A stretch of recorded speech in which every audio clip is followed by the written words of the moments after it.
हमारे साथ मध्य प्रदेश के पूर्व गृह मंत्री और मध्य प्रदेश के सबसे लोकप्रिय नेता नरोत्तम मिश्रा हैं। और जब जब वो दिल्ली आते हैं तो ये सुर्खियां बन जाती है। वजह यह कि हालांकि देश में दो उपचुनाव हुए, महत्वपूर्ण उपचुनाव हुए। एक बिहार में बांकीपुर जो बीजेपी के राष्ट्रीय अध्यक्ष की सीट थी, वो भी भारतीय जनता पार्टी हार गई। और एक मध्य प्रदेश की दतिया की चर्चा होती है तो नरोत्तम मिश्रा खुद सामने आ जाते हैं और उनके बारे में लोग पूछते हैं, सर आप तो हमेशा दिल्ली आते रहे हैं, लेकिन जब भी आप दिल्ली आते हैं तो लोग पूछते हैं अच्छा नरोत्तम जी क्यों दिल्ली गए हैं, क्या उनकी मुलाकात सीनियर नेताओं से हुई है, जो दूसरे लोग हैं वो भी मुलाकात कर रहे हैं। और चुनाव नतीजे आने के बाद ये सवाल सबसे ज्यादा पूछा जाता है। मेरे एक मित्र हैं, पूर्व विधायक हैं दतिया के, आशाराम जी अहिरवार, वो अस्वस्थ है, उन्हें देखने आया था। जहां तक दूसरे नेताओं का सवाल है या सम्मानित बड़े नेताओं का सवाल है, मैंने अभी किसी से भेंट का समय मांगा नहीं है। अगली बार आऊंगा तो जरूर जाऊंगा। नेताओं के पास नहीं जाएंगे तो सब जगह जाना ही चाहिए, जाऊंगा भी। नहीं, लोग इसलिए पूछ रहे हैं सर क्योंकि सब जगह समीक्षा बैठक हुई। बांकीपुर जो बीजेपी के राष्ट्रीय अध्यक्ष की सीट थी वहाँ भी समीक्षा हुई, आपके यहाँ भी हुई। तो लोगों ने कहा कि एक जो फौरी तौर पर जनरली जो आमतौर पर नतीजे आते हैं, चाहे वो जीत का हो या हार का हो, तो लोग कहते हैं कि संगठन में कोई कोर कसर रह गया। दूसरा ये कहते हैं कि कुछ लोगों ने उस तरीके से वो वोट नहीं निकाल पाए अपने वोटरों को। 71% आपके यहाँ दतिया में बाईपोल में वोटिंग हुई। बावजूद लोगों ने कहा कि शायद वो आत्मविश्वास से लबरेज थे। ये भी कहा गया, तर्क दिया गया हार की वजह में कि वो कांग्रेस की सिटिंग थी, जो दिल्ली में जो सीनियर नेताओं ने कहा कि वो कांग्रेस के, और जो मुख्यमंत्री ने आपके कहा कि वो सिटिंग थी और कांग्रेस के खाते में चली गई। आपका निजी अनुभव क्या रहा सर, चूंकि आपकी वो कॉन्स्टिट्यूएंसी रही है, आप सिर्फ दतिया तक सीमित नहीं, अलग अलग जगहों पर आप चुनाव प्रचार करते रहे हैं, तो आपको पहली बड़ी वजह क्या लग रही है सर कि क्यों ये हार हुई? यही हार क्यों हुई, इसी के लिए समिति बनाई गई है जो हार के कारणों का विश्लेषण करेगी। जहां तक सवाल मेरा अनुभव का है तो मेरे लिए तो दुखद अनुभव है वो हारना। पार्टीगत रूप से तो होगा ही, दतिया के रूप में भी होगा ही, पर व्यक्तिगत रूप में भी मेरे काफी निकट थे आदरणीय आशुतोष जी, और इसलिए वो जो अनुभव है वो मेरे लिए अच्छा नहीं है, दुखद है। नहीं, आखिर सर कहीं तो क्योंकि जो समिति बनाई गई और जिसने रिपोर्ट सौंपी और जिसके बाद कहा गया कि दतिया में सारे इकाई को भंग कर दिया गया, और ये जब आपके टिकट के वक्त में शुरू हुआ था तब भी ये चीजें आई थी। लोगों ने कई जगहों पे प्रदर्शन किया और पूरे देश में सुर्खियां बनी। आपने अपने समर्थकों को कहा कि नहीं नहीं आप रुको, इस तरीके से काम मत करो। तो जो समिति गठित की गई है उसकी रिपोर्ट और जो चूंकि आपका ग्राउंड रिपोर्ट अलग होता है सर, जनरली जैसे हम लोग ग्राउंड पर जाते हैं और हमारे जो दूसरे साथी हैं, पॉलिटिकल एडिटर टाइप के जो लोग हैं, जो बड़े लोग हैं, उनका अनुभव दूसरा होता है। तो हम लोग ग्राउंड से बताते हैं कि नहीं नहीं देखिए इसकी वजह ये नहीं रही, इसकी वजह ये नहीं रही। तो आपका अनुभव कुछ तो अलग होगा जो शीर्ष नेतृत्व को नहीं दिख रहा होगा या कभी कभी कैंडिडेट को नहीं दिख पाता है। तो ये तो जनरली सब लोग कॉमन चीजें हैं सर। ये प्रारंभ के सवाल का जवाब तो यही कि वो क्षणिक का आवेश था, आया और उसके बाद में सब कुछ समझाया और काम पे लगाया। सब काम पे लगे भी, सबने काम किया भी। जहां तक सवाल मेरे अनुभव का है, अध्ययन का है, तो जब तक समिति काम कर रही है तब तक मुझे इस विषय पे बोलना नहीं चाहिए, ये मर्यादा है।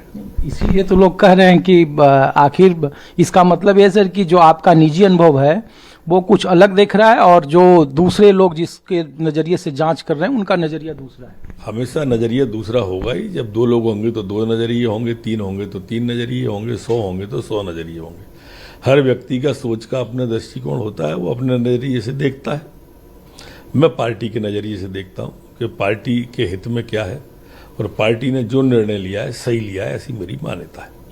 नहीं, लेकिन सर जितना हम लोग चुनाव में जाते हैं और चुनाव को समझ पाते हैं तो एक गणित है जो चुनावी नतीजा है और जो फॉर्म 20 इलेक्शन कमीशन ने जो जारी किया कि जो 6000 का अंतर जिससे कांग्रेस पार्टी जीती और जो जिससे भारतीय जनता पार्टी की हार हुई, आज़ाद समाज पार्टी जो चुनावी मैदान में थी और जो पुराने कैंडिडेट थे दामोदर मंडल या यादव जो नाम है उनका, उनको 22 या 23 हजार वोट आए।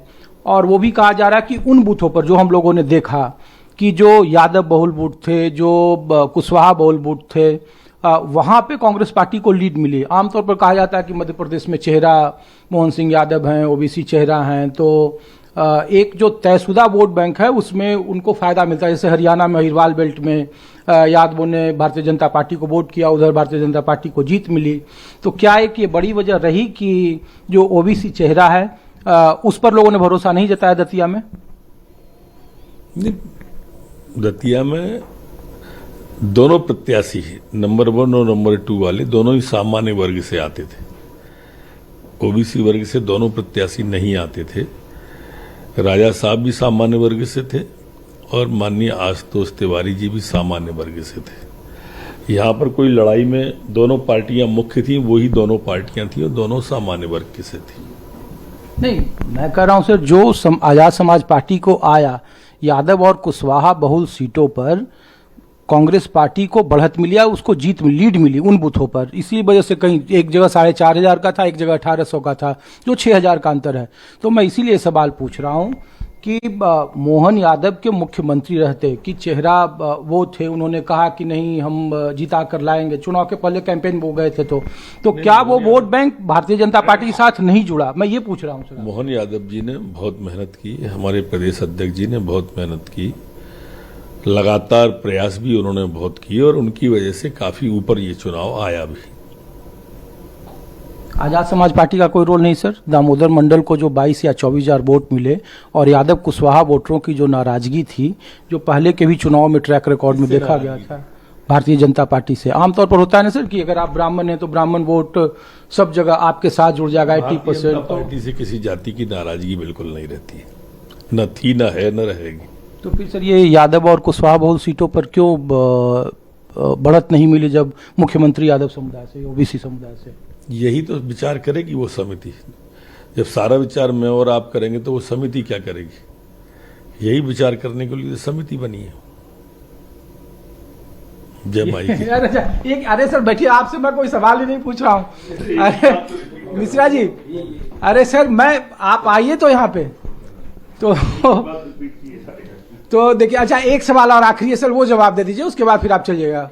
एक आखिरी सवाल है सर, एक सवाल आखिरी है सर, वो ये है कि हम लोग भी जब चुनाव प्रचार के वक्त में देख रहे थे और आपने कहा कि हमने अपने 80% समर्थकों को मना लिया है, 20% को मनाना बाकी है, तो वही तो ये प्रारंभिक बात थी। जो चुनावी नतीजे आए उसमें भी वही अंतर आया, तकरीबन बहुत थिन मार्जिन से, 20% का ही तो 6,000 का मामला है।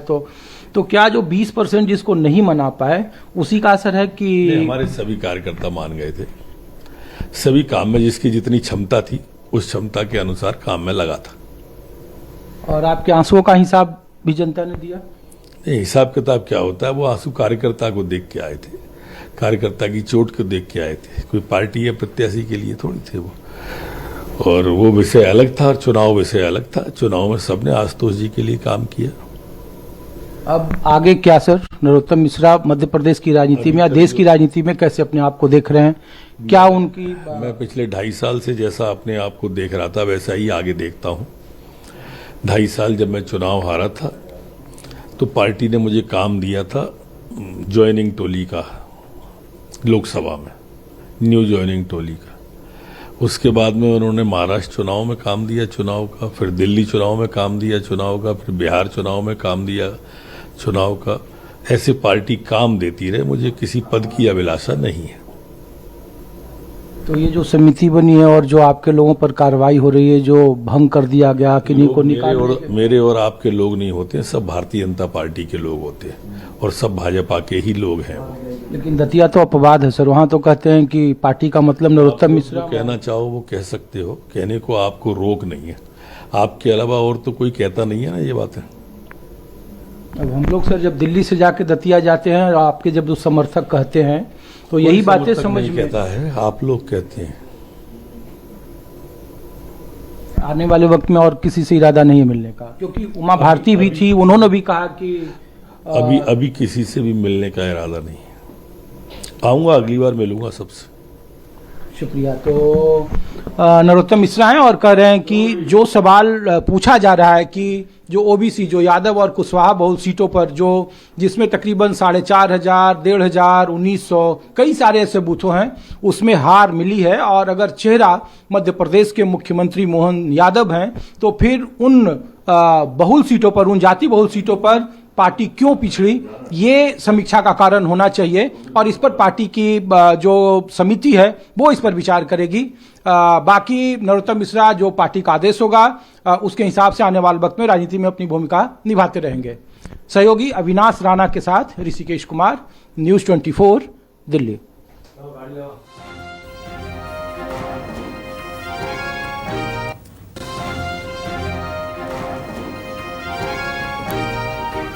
दतिया को लेकर पार्टी ने जो निर्णय लिया वो सही, ये नरोत्तम मिश्रा की तरफ से कहा गया है।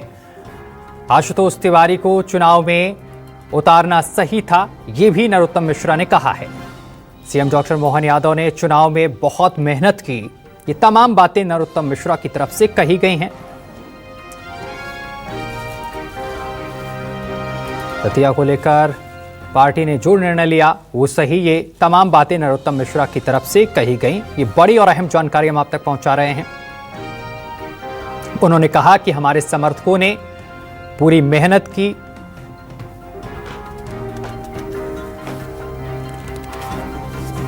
सीएम डॉक्टर मोहन यादव ने चुनाव में बहुत मेहनत की, ये तमाम बातें नरोत्तम मिश्रा की तरफ से कही गई हैं। पिछले 2 दिन से दिल्ली दौरे पर हैं नरोत्तम मिश्रा। कल केंद्रीय नेतृत्व को सौंपी थी रिपोर्ट। तो ये बड़ी और अहम जानकारी हम आप तक पहुंचा रहे हैं। नरोत्तम मिश्रा दिल्ली में मौजूद हैं पिछले 2 दिनों से।